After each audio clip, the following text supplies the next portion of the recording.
NCAA Pick'em Boys 2024 Week 4. We are back. What a hell of a weekend. Excited to be here. Excited to be here with the boys. But let's get a couple things out of the way. Picks are due Saturday, September 21st at 11 a.m. Central Time. First game is actually Thursday. I think it's one game with App State, if I believe so.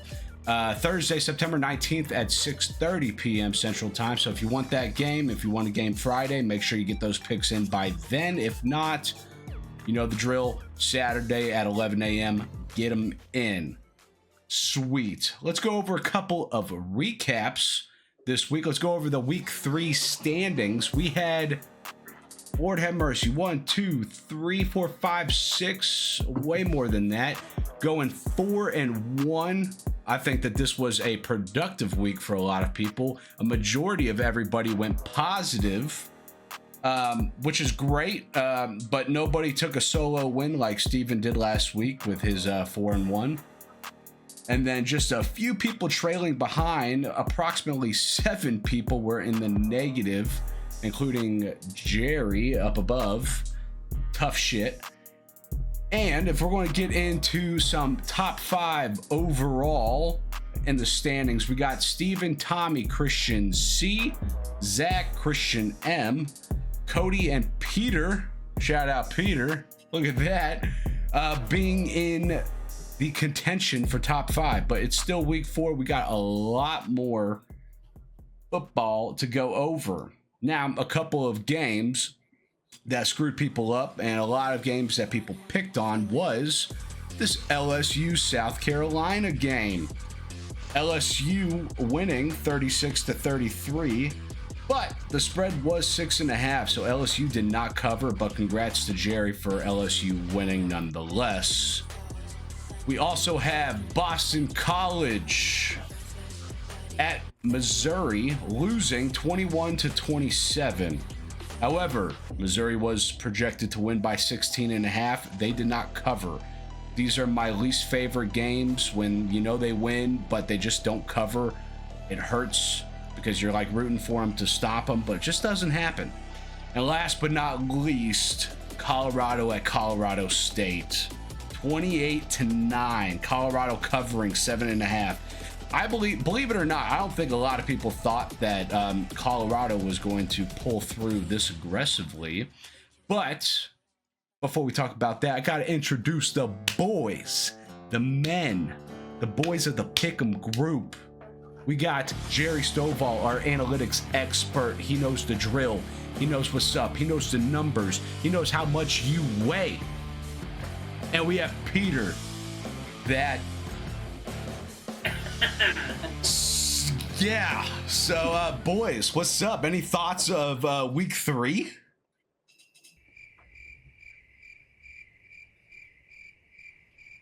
That's when you, Master Gavin letting that's when you chime in. Me talk now. Well, thank you, Master. I appreciate it. All this slave labor that's going on in Temple for me right now, so I apologize in advance if my internet connection goes bad. I told y'all not to bet on LSU. It is never going to win. It is always a bad thing. Yeah, LSU won, but you never pick them. No, you don't do it. Other than I'm doing great. Peter? Well, happy National Cheeseburger Days, folks. Okay. That's all I got. Yeah, good, great input. Any thoughts on like last week's games or anything? Any input? Yeah, I'm upset that my prediction with Tulane versus Oklahoma didn't play out as I thought it would. Oklahoma looked like a hell of a team. They look like a scary team going into the SEC and should give Tennessee a good run for their money. It makes me so mad. I picked Oklahoma as my mortal lock. Shout out, I got it. However, I talked myself out of it the rest of the week and ended up gambling on Tulane and ended up losing, which was such a stupid idea. I think I even said in the last video that I should leave this game alone and just not touch it, because I don't think anybody knew that Oklahoma was going to show out like they did. So that's a damn shame. But also, listen, might not be a popular opinion, but I gotta say it because we're in a safe space. We're honest with each other. I don't think the slates, the game slates, the last 3 weeks have been any good. Like maybe one, 2, 3 games, but other than that, it's been dragging. It's been dragging. I don't know if it's just because they're getting all the blowout games out of the way. Like the unmatched. Like I mean, we're seeing spreads over like 16 all the time, which is quite a big number if a lot of teams are having that. So I don't know. It's been pretty boring. Where like we have to take Texas State, Arizona State, as like an amazing game to watch, which it was. But thank you. I was about to say. How? Yeah, no, it's just a change in college football. You see it with the conference realignments. You have the Power Four conferences. There's a lot more wiggle room to make it into the college football playoffs. Like the big week 1, week 2, week 3 headliners games that we saw of yesteryear is a thing of the past. So I mean, if you have so much wiggle room and you play in a tough conference, why would you try to schedule anything fun like that? That's a fair point. Yeah. A couple thoughts from last week. I think Georgia was kind of like taken by surprise by Kentucky because, let's be honest, Georgia snuck by, like very closely, almost lost that game. Yep. The other thing is Wisconsin, even though they lost by 32, I actually think they could have beaten Bama if their QB didn't get hurt in the first series or first drive of the football game or whatever it was. Because I was watching the first part of that, and their offense was marching on Bama. Like Yep. Bama had no answer. He gets injured, and then it was like, well, that was kind of it. That was a very interesting game with I can't say that Wisconsin would have won. Maybe covered. Maybe covered because what was the spread was like 16 and a half or something, which It was is a serious amount of points. Yeah, which I think I don't know. I think I really wish we got rid of just like the AP rankings in general, just so like I don't think that like because over here like Alabama in the top 5, and you're like, of course they should be, but like when Wisconsin was doing their best the first half, it's like, well, damn, should they really be in the top 5 based on that first half performance? No, I don't think so. And the entire crowd of Wisconsin left in the second half. Like, and Wisconsin's a hard place to play in, actually. But by second half, it was literally empty. Like, there was videos, and it was bad. Like, the whole student section left. And then I also think, I remember I saw a headline says, this was Michigan's get-right game. Well, they beat Arkansas State by 10 points. So if this is their get-right game, Michigan's not going to be ranked by the end of the season because who the hell is Arkansas State? That's a fair point. And you know what? I know we talked about the lineup and who was going to go first, but speaking of Michigan, I think we might as well just get into this personally, if that's okay, Jerry. You may want to change that up because I decided not to pick that game. What? Okay. I saw a more intriguing game. Cal at Florida State. I almost did that one. I don't know why this snuck under the radar. I mean, according to covers.com, Florida State's a 2.5 point favorite right now, which how and why. You're not supposed to be revealing our website. That's our secret. That's between us. All right, you can bleep it out. Bleep it out. But how or why or what are they smoking to think that Florida State's going to actually not only cover, or they won't even cover. They would have to win this game, but win in convincing fashion. They are 0-3 against the spread this year. They're also 0-3 in overall record. And Cal is, in my opinion, a battle-tested team. I mean, they traveled to Auburn. They played very well against an Auburn team. And they also played very well at home against San Diego State. What intrigues me the most about this is seeing Cal's defense match up against Florida State's offense. The only thing that is in Florida State's favor as far as their offense compared to their defense is concerned is pass attempts. Which who gives a crap about that? Like it seems like that this will be a blowout and it should be an easy Cal win. So I'm picking Cal, not the USC Michigan game, though that is going to be an intriguing game. I'm picking Cal to not only cover but win this game. Sorry to put more work on you, Gavin. No, that's okay. That's okay. It takes about 5 minutes to fix that issue. I'm thinking I would agree with you. Oh man. Yeah, I considering that they're starting 3-0 and let's just keep that ball rolling. And Florida State is essentially a high school football team at this point. Kind of embarrassing to watch. And like I said, every time we talk about Florida State, I get a smile on my face every time Florida State loses when they thought they should be in the playoffs of last year. They shouldn't have been. And they're still losing. They're still not covering. Yeah, they didn't cover at any point in their season. And I mean, Cal, and fortunately, since we're in like week 4, we could actually start to read some of these covers against the spread to actually kind of like, it's useful information at this point.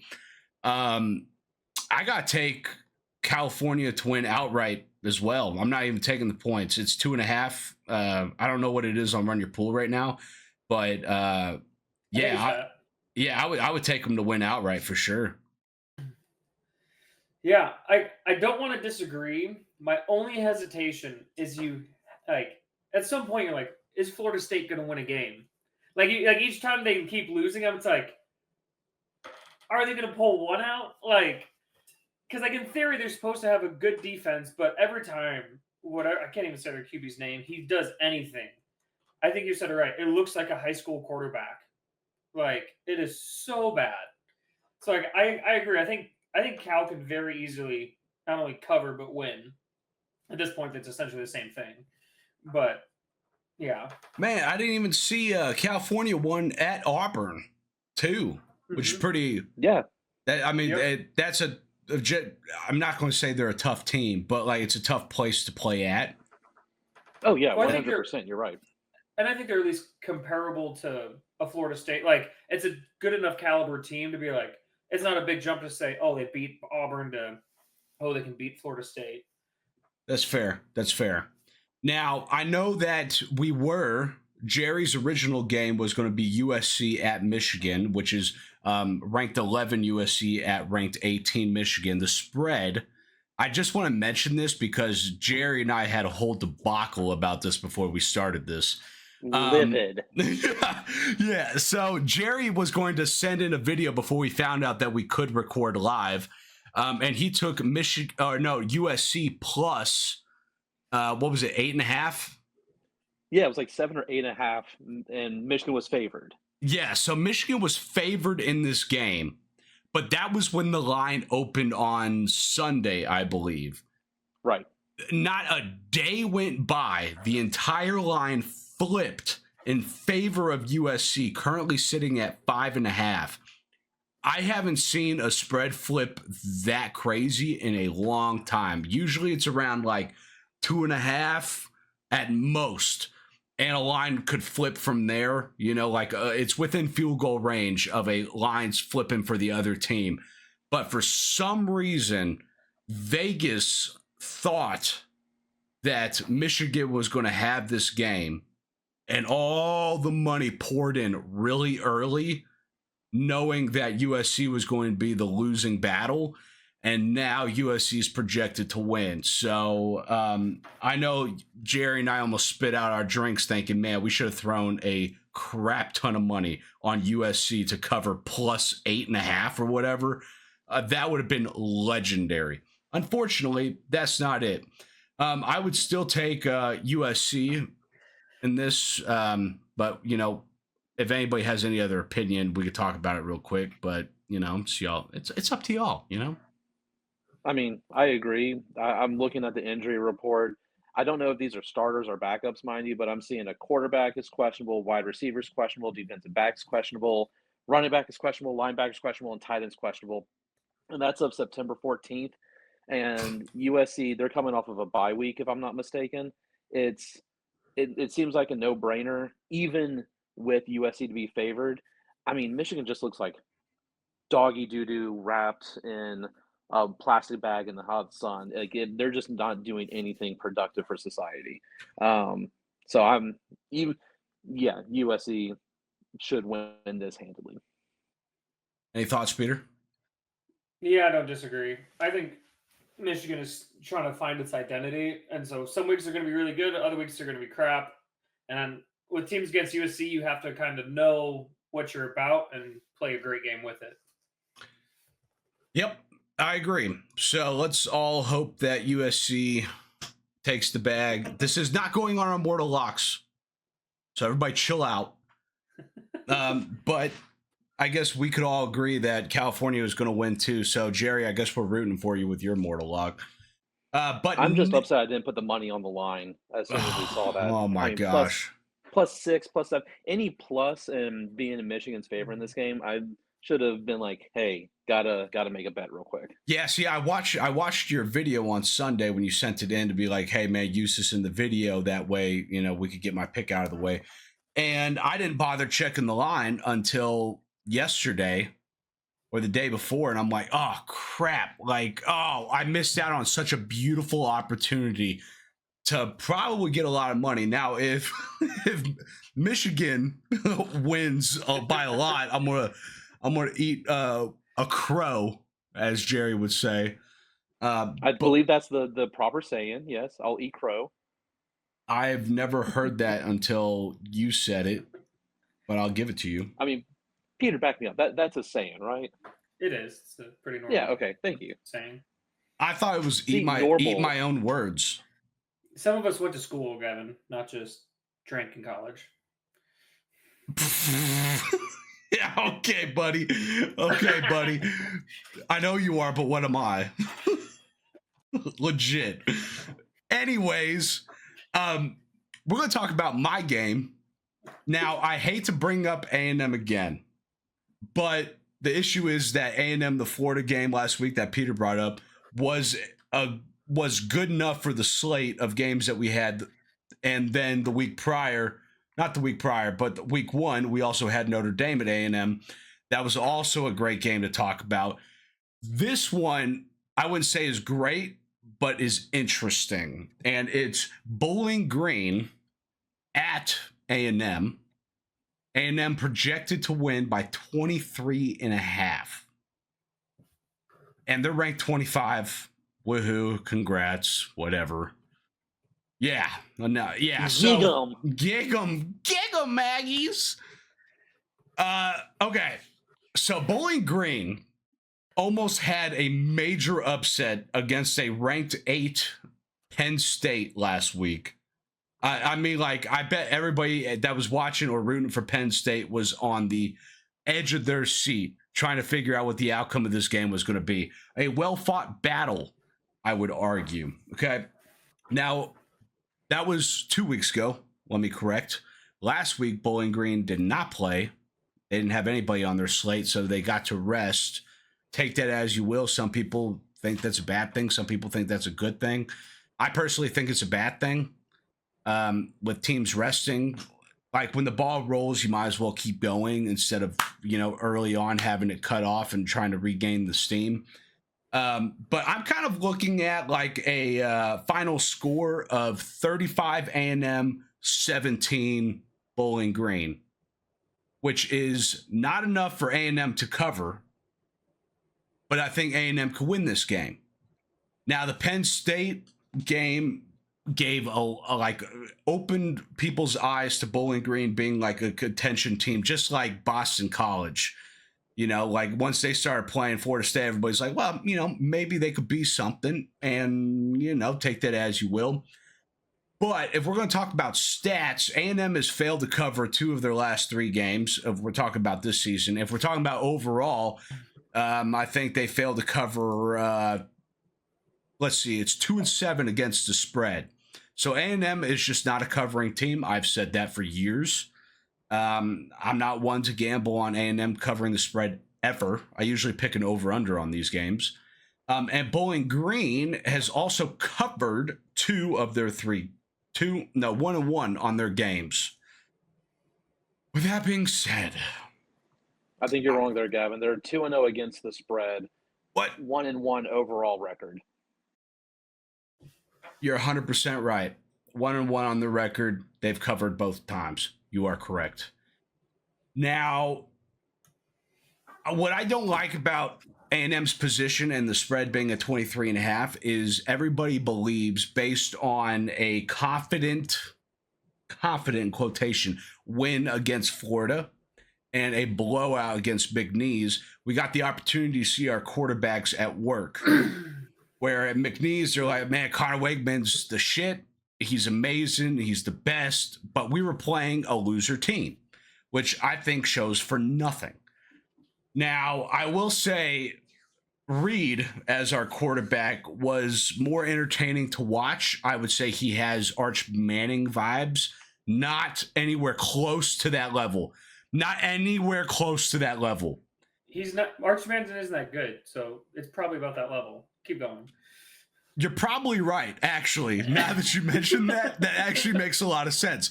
Because I was going to say, like, he moves like Arch Manning, but I don't think has the skill set of Arch Manning, and I won't say Arch Manning is that good. But like when we watched him play in UTSA, it was pretty fun to watch. Like he had a good run. He did a lot of movement, took a lot of risks. Reed was doing the same thing. Now, enough about A&M. I 100% think Bowling Green is going to cover 23.5. I'm playing both sides of the ball here, but Bowling Green's going to take this, no problem. Peter, did you check Gavin's cup to make sure he's not drowning in that maroon punch right now? It's Shiner. Good Lord. It's brown. It's brown. Brown for Bowling Green, baby. I was about to be concerned about you because from every single bloody Aggie I hear, it doesn't matter if it's a 2-point favorite or a 23-point underdog. They're always choosing them Aggies regardless. So The fact that you actually are thinking, and it's like, yeah, A&M should win this game pretty convincingly, but against the spread, especially this year, I'm proud of you. I think the Bowling Green pick was a good one. Listen, I'm not an Aggie. Well, okay, I am an Aggie fan, but my money and my picks are not Aggie fans. I gamble on what I believe is just, and I was just giving a little defense to almost like trying to tell Aggies, like, hey, I know that Reed looked impressive. You're giving them false hopes, Gavin. They give it to themselves. I mean, come on. You know this just as well as I do. I mean, it's the maroon punch. That's all it is. But I mean, it's 23.5 is way too big. If we were talking about like 10.5, I might reconsider. Right. But 23.5 is way too big of a number, especially with Bowling Green playing the way that they're playing. They're like 29th in rushing yards on offense right now in the nation. Yeah, Bowling Green's offense actually stacks up pretty well against Texas A&M's defense. Like the main thing that A&M's defense is going to have to worry about is going to be the rushing. Then it looks like that Bowling Green's a very rush-heavy team, and if A&M isn't aware of it, they're looking too far ahead because they have that Arkansas trap game in Jerry's World next week. Like they gotta make sure that they aren't sleeping on Bowling Green. But I agree, Bowling Green's a good pick. I actually disagree. I think it's a good game to pick. It's because Bowling Green is so rush heavy. A&M's biggest strength is their defensive line. Anyone who can pass can score on A&M. It's known A&M secondary just sucks. They suck. But it's their defensive line that they produce like Von Miller, Myles Garrett. Like they're just like known for producing good defensive linemen who can stop the run and things like that. It's also too, I wasn't actually going to go with A&M, but when I was looking at Bowling Green scores, their defense doesn't stop anyone. Like the games they're winning, they're shootouts. Like Minnesota scored 30 points. Minnesota sucks. Well, I guess that was last year. True. Ignore that. But it's just like they've given up 17 points, 34 points. I just don't see them staying close to A&M in a shootout. I think the only way A&M doesn't blow them out by 40 is if Wiggum throws a million picks.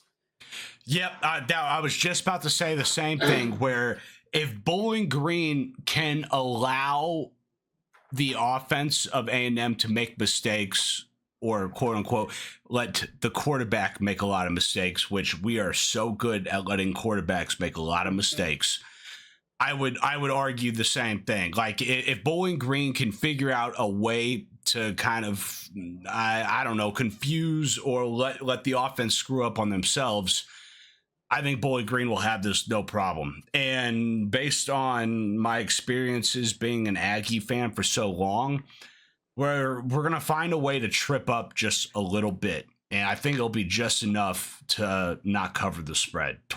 I still think 23.5. I mean, that's damn near 4 touchdowns. And I just don't think that's possible for A&M. So a little little information that may be helpful and give you some more confidence here, Gavin.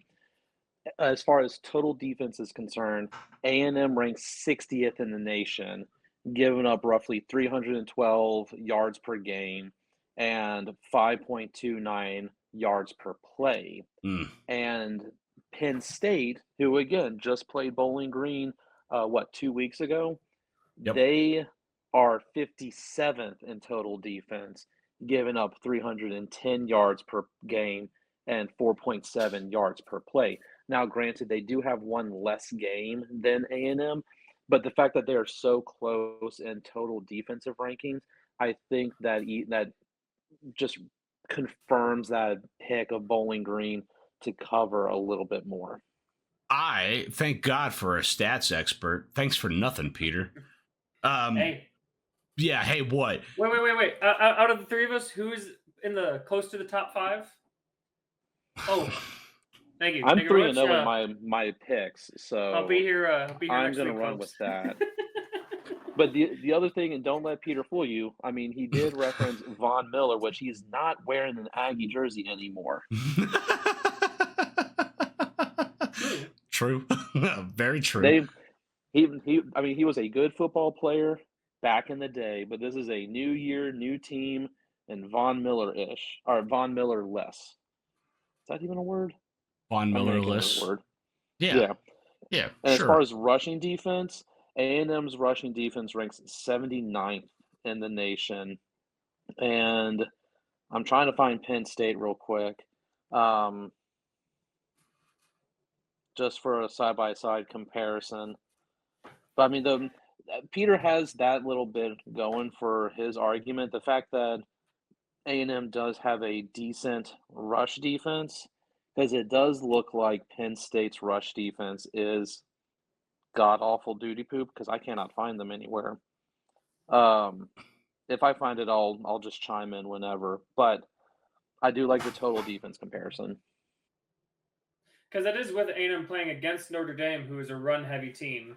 Fair. And historically has some of the best running backs consistently. Historically, keyword. But it also is matching up with a historically current bad team in McNeese State. True. Well, why can't I find bloody Penn State? I mean, I don't even think. I guess it's what is matching up. What is Penn State's rank right now? Does anybody know? Oh, Penn State's number 10. And I did find them. Their rush defense is actually 36th in the nation. That's what I played anyway. I played West Virginia and Bowling Green. Yeah. True, but we're not talking about ESPN crap. You know, we're talking about... This has come from NCAA itself. Yeah. Legit stats. Screw you, Peter. Bowling Green's got this covered. Hey, no problem. We'll see. Yeah, right. Okay, last game. Last but not least, we're going to talk about... Is this a rivalry, by the way? Your game, Peter? Let's say yes. Sure. I'd say Miami, Florida State's more of the rivals. That's I was going to say Miami, Florida, or the Gators. Yeah. Yeah. Okay. Well, How about anyways, the game of the most relevant Florida teams right now. Yeah. Agreed. Okay, number 8, Miami at South Florida.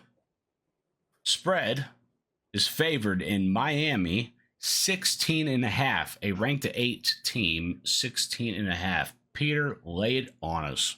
Hope everybody's ready to throw the house on Miami because this is a very easy game. So, first off, Miami is just scoring points left and right. Their last 3 games, they've scored 41 points, 56 points, 62 points.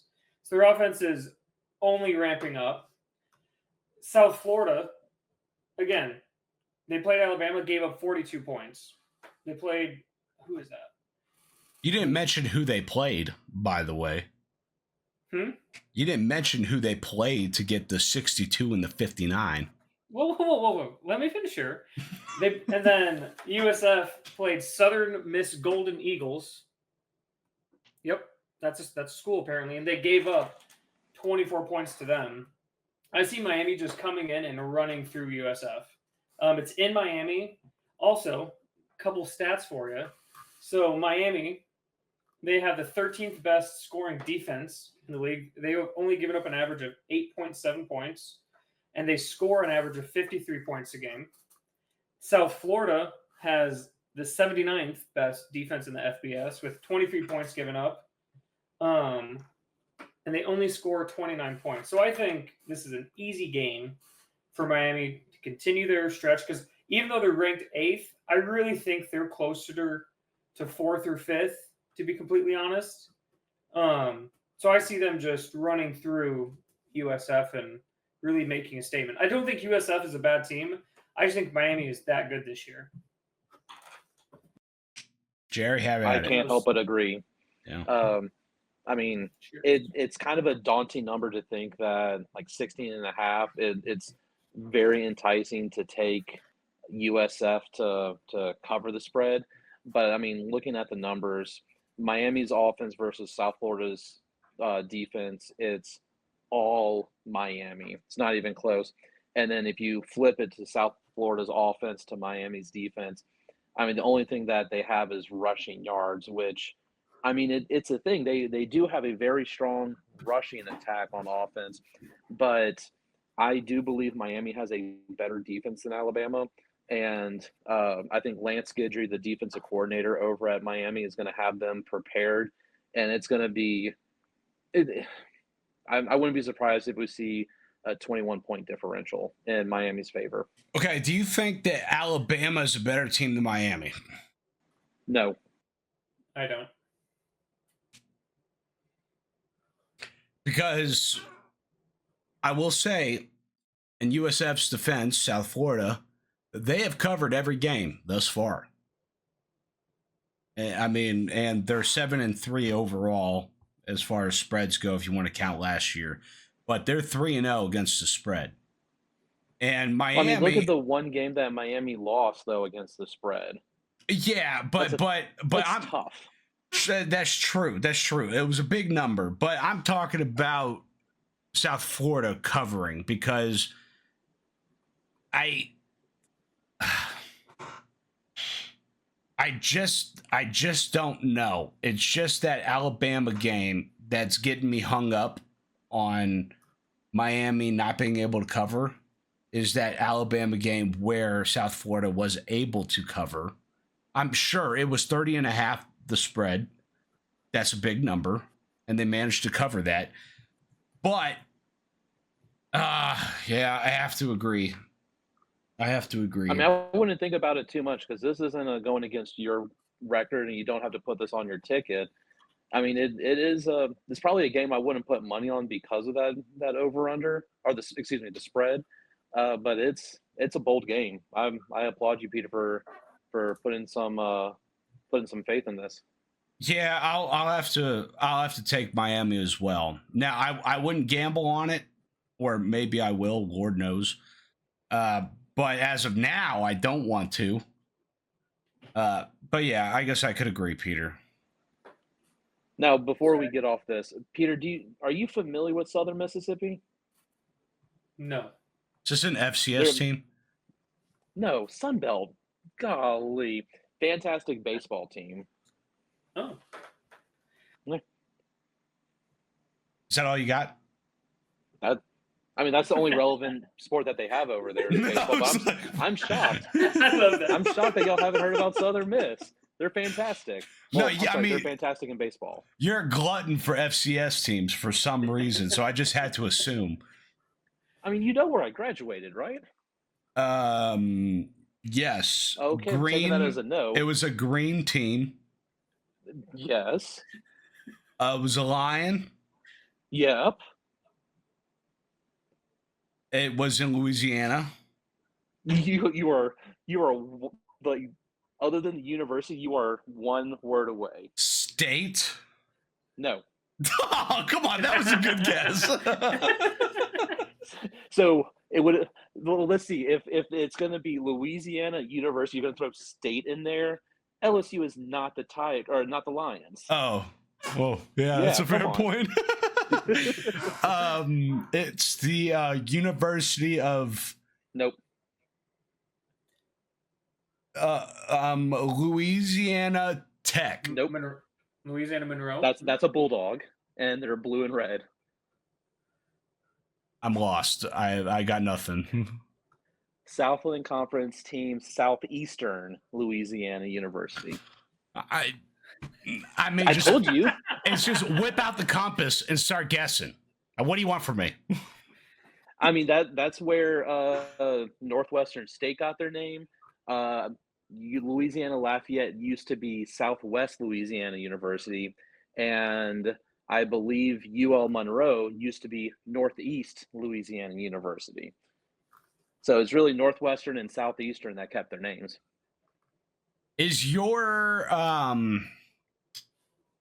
we've talked about this.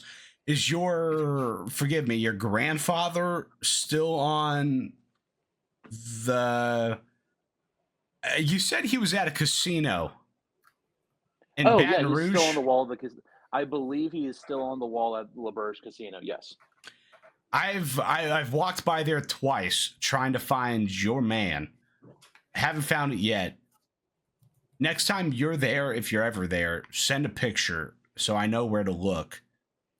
What I'll do is I'll send you a photo of when he was the head coach at LSU, holding Mike the Tiger on a leash. Yeah, I got that on my phone. I can send that in about 5 minutes. That's a yeah. Send me that today, and I'll plug it in. But that like legit tiger, like legit Mike the Tiger. Yeah. No, thank you. Got nothing to do with that. Not at all. Who on God's green earth would want to be that close to a tiger without a barrier? Well, apparently your grandpa. Well, I mean, he was Mr. Everything, but when he played, so he had no fear whatsoever. That's fair. Well, does anybody have any last thoughts on the week or football in general? LSU, UCLA may be an enticing game. Do not pick it. I was actually really considering to take LSU because UCLA is a nothing team. They're a nobody. They're nothing. They don't do anything. They're a nothing team, but LSU is going to disappoint you. They will win, but they will disappoint you as far as your pocketbook. What is the spread for that game? Do you know? Let me look it up. Because I'd be curious because I'm not. UCLA last week, I believe, played Indiana, which I think is the game that I picked on my Pick'em group, knowing that UCLA was just a shit team. I think it's 24 right now, plus 24 to UCLA. No way in hell should you pick that. Yeah, that's way too high. That's way too high. The thing is, though, LSU could put those points up very quickly. They finally have a running back. Their passing game looks strong. Their defense is getting better. They have the potential, but don't do it. That's a trap game. Yeah. 24 is way too big. 24 is way too big, but it's also manageable. I would not choose UCLA to cover the spread. I would not choose LSU to beat the spread. Don't do it. Now, are we gonna come to terms that Texas deserves the number one spot right now? Yeah, that's fair. I mean, based on I see a little hesitation over there from Peter, but I mean, with the Georgia performance against Kentucky, I kind of have to give it to Texas. Yeah, my hesitation is like I'm just looking at the rankings right now, and it's more so I just don't know who I would put in their place. Like I don't think Texas is still that good. I think they're still wildly unproven because their wins are Colorado State, Michigan was a good win, but then UTSA. Like none of them are really challenging games. So I'm like, it's the one thing I hate about college football, how every one of these top teams only have like 3 actual games a year, then the rest are just cupcake games. Since you got the line or since you got the rankings pulled up, can you give me the top 10 from 1 to 10? Alrighty, number 1, Texas. We have Georgia at number 2, Ohio State at 3, Bama at 4, Ole Miss at 5, Tennessee at 6, Missouri at 7, the U at 8, Oregon at 9, and Penn State at 10. So I agree with Texas being number 1. I mean, they are the most, I guess, battle tested, if you want to say that. But they also have had a convincing win essentially every single game that they played. Except the downside is that Michigan being the true Michigan that they're showing right now, that with Michigan sucking is not as good of a win. But I mean, I can't put Ohio State over them. I can't put Alabama over them. Maybe Ole Miss, but they really haven't played anyone convincing. Yeah, they made Wake Forest buy out the home and home series against them, which is embarrassing. But the only other team would be Georgia. And yeah, Georgia has looked good against Clemson, but just like Michigan, not that great looking now. And they had a very close game against a big question mark team in Kentucky. I mean, it could be 1A and 1B, and we'll probably see them like jockeying for that number 1 spot all throughout the season. But that's why the rankings don't matter until around this time of year, until we finally see who we have on the field. That's true. I think this year is kind of like the first year that we've had to wait quite a few weeks to get into some pretty juicy games, which is very surprising, which I understand why some people are not doing so well in the Pick'em group is because these slates have been absolutely wild with some of these games and some quote unquote could be blowout games. I would argue that Missouri and Ole Miss should be in top 5 and get rid of Alabama and Ohio State right now. Yep. Agreed. Right now. It should be Texas, Georgia. I wouldn't even put Georgia in second. I might say Texas, Ole Miss, Georgia, Missouri. I'm sure I'm missing somebody, but Tennessee is interesting because they haven't really played anyone. Like their only ranked opponent is NC State, but they just score. Their lowest amount of points they've scored is 51. Yeah, I mean, you have very scary offenses in Ole Miss, Missouri, and Tennessee. Yep. And they all seem to have, except for Ole Miss, I would say Tennessee and Missouri both have those pretty good games against a ranked opponent in Boston College and NC State. I mean, you could throw any of them up in the top 5, and I don't think anyone would have an argument against it. That's a fair point. Now, last but not least, one more question, irrelevant to everything on planet Earth. Top food chain, best chicken strips. Cane's. No. You said chicken strips. If you say Lane's, I'm hanging up right now. No. Okay, good. Chicken Express. Bush's Chicken, because Chicken Express is just dirty. understandable. What I really need to do is get both together and then try them out, because I know they're the same recipe and everything. We need to do blind taste testing. That's a good idea, because I would argue that Chicken Express is the GOAT, but Bush's Chicken is still like just as good. I just go to Chicken Express more. Now, Cane's is, dude, everybody on planet Earth, I feel like, is calling Cane's overrated. So, Jerry, you're wrong.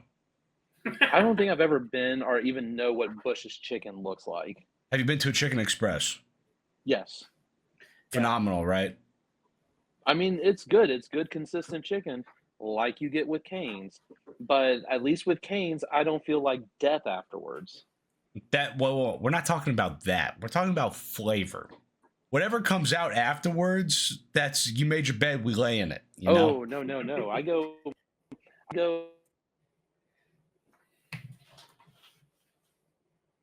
It's a shame. We were talking about chicken strips to begin with, and his comment was irrelevant. All right, once again, guys, picks are due Saturday, September 21st, 11 a.m. Get there, be squared. And the first game is Thursday, September 19th, 6:30 p.m. R.I.P. Jerry. Peter, thanks for being on the show. And remember, boys, happy picking.